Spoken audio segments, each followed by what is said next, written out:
বেলা 10টার দিকে সার্ভারটি খুলে দেওয়া হয়েছিল সীমিত সময়ের জন্য এবং বিদ্যমান প্রণোদনার পরে এই যে নিচের দিকে একটি সেভ অপশন থাকে, এই সেভ অপশনে কিন্তু কোনো ধরনের সেভের অপশন কিন্তু এখানে নেই, আপনারা দেখতে পাচ্ছেন।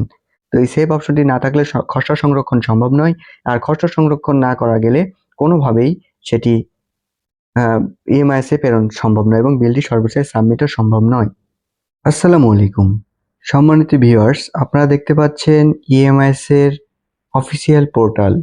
আমরা জানি বিগত দিনে আমরা একটি সমস্যার মধ্যে রয়েছি, সেটি হচ্ছে আমাদের মে মাসের বেতন বিল সাবমিট করতে পারছি না। আপনারা স্ক্রিনে যেটি দেখতে পাচ্ছেন এটি হলো আমাদের ঈদুল আজহার উৎসবের বোনাস। এখানে কিন্তু ঈদুল আজহার উৎসবের বোনাস অলরেডি জমা দেওয়া হয়েছে, কিন্তু এখন পর্যন্ত আমরা মে মাসের বেতনের বিলটি সাবমিট করতে পারি নাই।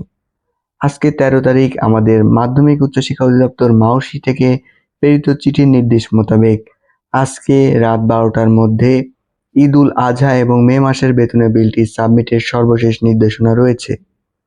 তবে বর্তমানের সার্ভার পরিস্থিতির কারণে আমরা দেখতে পাচ্ছি এখন পর্যন্ত আমাদের সেই সার্ভারটি আপডেট করা হয়নি, যার কারণে আমরা বিগত দিনে একটি নোটিশ দেখিয়েছিলাম। সেই নোটিশটি সেখানে কিন্তু বলা ছিল, আমরা আমাদের এই চ্যানেলে পাবলিশ করেছিলাম, সেখানে কিন্তু আমরা জানিয়েছিলাম যে ইএমআইএস এর উৎসব ভাতার কাজটি দ্রুত কার্যক্রমের জন্য মে মাসের বেতনের বিল সাবমিট অপশনটি আপাতত বন্ধ রয়েছে এবং আমাদের দ্রুত সময়ের মধ্যে আজকে 13 তারিখের মধ্যে ঈদুল আজহার উৎসব ভাতাটি বিল সাবমিটের জন্য নির্দেশনা প্রদান করে মাউসি।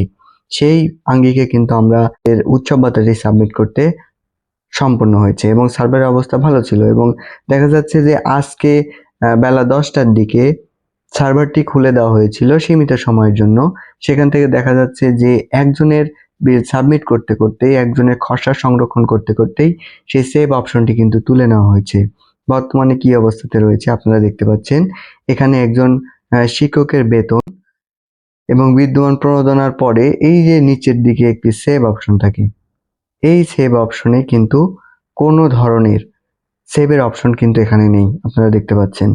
তো এই সেভ অপশনটি না থাকলে খসড়া সংরক্ষণ সম্ভব নয়, আর খসড়া সংরক্ষণ না করা গেলে কোনোভাবেই সেটি ইএমআইএসে প্রেরণ সম্ভব নয় এবং বিলটি সর্বশেষ সাবমিটও সম্ভব নয়।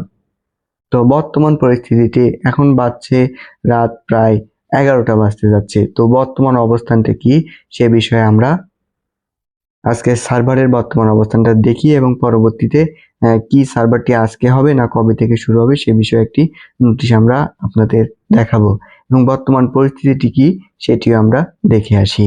চলুন আপনার হাতে থাকা স্মার্টফোন নিয়ে সরাসরি চলে যাই গুগল ব্রাউজারে। গুগল ব্রাউজারে আসার পরে আমরা লিখব ইএমআইএস লেখার পরে আমাদের MPO application and payment process, যে online application and payment process MPO UFT, এর উপরে আমাদের একটি ক্লিক করতে হবে। ক্লিক করার পরে আপনাদের সামনে এরকম একটি ড্যাশবোর্ড শো হবে, যেই ড্যাশবোর্ডটি পূর্বে ছিল না, এই মাস থেকে এটি আপডেট করা হয়েছে, যার কারণে ড্যাশবোর্ডটি কিছুটা পরিবর্তন হয়েছে। এই পরিবর্তনের কারণে পূর্বে লগইনে আপনারা যে ইউজার পাসওয়ার্ড ব্যবহার করতেন সেই ইউজার পাসওয়ার্ড ব্যবহার করে আপনারা লগ ইন করতে পারেন। এই ড্যাশবোর্ড থেকেও পারেন, আবার এই যে উপরে যে লগ ইন অপশন রয়েছে, এই যে লগ ইন অপশন, সেই লগ ইন অপশন থেকেও পারবেন। তো এখান থেকে আপনার ইউজার এবং পাসওয়ার্ডটি বসানোর পরে আপনাদের সামনে এরকম ড্যাশবোর্ড শো হবে। সেই ড্যাশবোর্ডের উপরের দিকে 3 ডট একটি অপশন রয়েছে, সেই অপশনের উপরে আপনাকে ক্লিক করতে হবে। এই যে এই অপশনের উপরে ক্লিক করলে আপনাদের সামনে এরকম অপশন আসবে, সেই অপশন থেকে আপনাকে এমপিওর উপরে ক্লিক করতে হবে।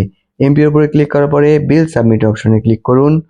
বিল সাবমিট অপশনে ক্লিক করার পরে আমরা শুধুমাত্র দেখে আসবো যে সার্ভারের বর্তমান পরিস্থিতিটা কি রয়েছে। তো এখানে আমরা শুধুমাত্র দেখব যে সার্ভারের বর্তমান পরিস্থিতিটা কি রয়েছে। এখন বর্তমানে রাত 11টা বাজে আর 1 ঘন্টা সময় রয়েছে। এই 1 ঘন্টার মধ্যে আমরা এই বিলটি সাবমিট করতে না পারলে আমাদের পরবর্তী অবস্থানটা কি হবে? তাহলে কি বন্ধ হয়ে যাবে যে আমাদের এই মে মাসের এই বেতন শিক্ষকদের ঈদের আগে, নাকি এটি কিভাবে আমরা পরবর্তীতে কার্যক্রম করব? সেই তালিকাটি নিয়ে আমরা বিস্তারিত আলোচনা করব। এখানে 25-26 অর্থবছরটি সিলেক্ট করলাম, এরপর এখান থেকে আমরা মে মাসটি সিলেক্ট করে দিচ্ছি। এই যে মে মাসটি সিলেক্ট করলাম। মে মাসটি সিলেক্ট করার পরে আমাদের সামনে স্যালারির পরে এমপিও কোডটা আপনার প্রতিষ্ঠানটা বসিয়ে নেবেন, ক্লিক করলেই চলে আসবে। এই হলো অবস্থা, দেখুন সার্ভারের বর্তমান অবস্থা। মোট জনবল 64, এখন পর্যন্ত জমা দিতে পারিনি একটিও।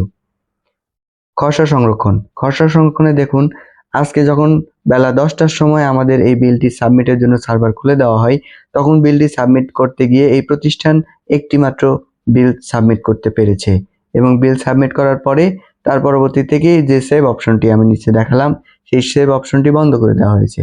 সেভ অপশনটি বন্ধ করলে তার পরবর্তী খসড়া সংরক্ষণ কোনোভাবেই সম্ভব নয়। আর সার্ভারের অবস্থা এতটিও শোচনীয় ছিল যে একটা ক্লিক করে আপনাকে 5 মিনিট অপেক্ষা করতে হতো পরবর্তী অপশনটি আসার জন্য। তো আপনার সার্ভারের বর্তমান অবস্থানটি কি ছিল সে বিষয়ে অবশ্যই জানাবেন। তো এই যে চোখের মতো যে অপশন রয়েছে এর উপরে একটি ক্লিক করুন। চোখের মতো অপশনে ক্লিক করার পরে আপনাদের সামনে এই যে দিনের সংখ্যা, প্রণোদনা এগুলা রয়েছে। এখানে আসার পরে আপনাদের এই দেখুন অবসর ৩১৫০ টাকা, এখানে যে সেভ অপশনটি থাকে সেই সেভ অপশনটি কিন্তু এখানে যুক্ত নেই। এই সেভ অপশনটি যুক্ত না থাকার কারণে এখন বর্তমানে 11টা বাজে, এখন পর্যন্ত সেভ অপশনটি যুক্ত না থাকার কারণেও পরবর্তীতে কি অবস্থানে পৌঁছাতে পারে এই মে মাসের বেতন সে বিষয়ে আমরা একটু আলোচনা করে আসি। প্রথমে 13ই মে গণপ্রজাতন্ত্রী বাংলাদেশ সরকার পরিচালনাকের কার্যালয় খুলনা অঞ্চল, খুলনায় 13ই মে 2026 তারিখে অনুষ্ঠিত একটি নোটিশ দেখায়। সেখানে তারা বলছে মাধ্যমিক উচ্চশিক্ষা অধিদপ্তরের শিক্ষা প্রতিষ্ঠান এমপিওভুক্ত শিক্ষক কর্মচারীদের 26 মাসের এমপিওর অর্থ এপ্রিলে প্রেরণের বিল দাখিল সংক্রান্ত একটি নোটিশ প্রকাশ করেছে। এই নোটিশে কি বলছে আপনারা একটু দেখে নেন। উপযুক্ত বিষয়ের প্রেক্ষিতে জানানো যাচ্ছে যে মাধ্যমিক উচ্চশিক্ষা অধিদপ্তরের আওতাধীন শিক্ষা প্রতিষ্ঠানে এমপিভুক্ত শিক্ষক কর্মচারীদের মে 2026 মাসে এমপিওর অর্থ এপ্রিলে প্রেরণের লক্ষ্যে প্রতিষ্ঠান প্রদান কর্তৃক বিল সাবমিটের নির্দেশনা দেওয়া হয়েছিল এবং 13 তারিখ সেই নির্দেশনাটি ছিল এবং এই নির্দেশনার পরবর্তীতে আগামী 14 এবং 15 তারিখ আপনাদের বিল সাবমিটের তালিকাটি সংযুক্ত করা হবে বলবে এই খুলনা অঞ্চলের পরিচালক জানিয়েছেন। তো আমরা বিভিন্ন মাধ্যম এবং সূত্র থেকে খোঁজ নিয়ে জানিয়েছি এবং জানতে পেরেছি যে আজকে আপনাদের এই বিল সাবমিটটি সংযুক্ত হবে না, আগামীকালকে থেকে আপনারা বিলটি স্ব প্রতিষ্ঠানে সাবমিট করতে পারবেন। তো এই বিলটি কখন সাবমিট হচ্ছে এবং সার্ভারটি কখন খুলে দিচ্ছে সে বিষয়ে সবার আগে আপডেট পেতে আমাদের চ্যানেলটি সাবস্ক্রাইব করতে ভুলবেন না। পরবর্তী আপডেট পেলে আমরা সবার আগে তুলে ধরার চেষ্টা করব। তো বেতন ভাতা সহ এমপিও শিক্ষকদের আপডেট পেতে আমাদের চ্যানেলটি সাবস্ক্রাইব করে রাখুন। ধন্যবাদ।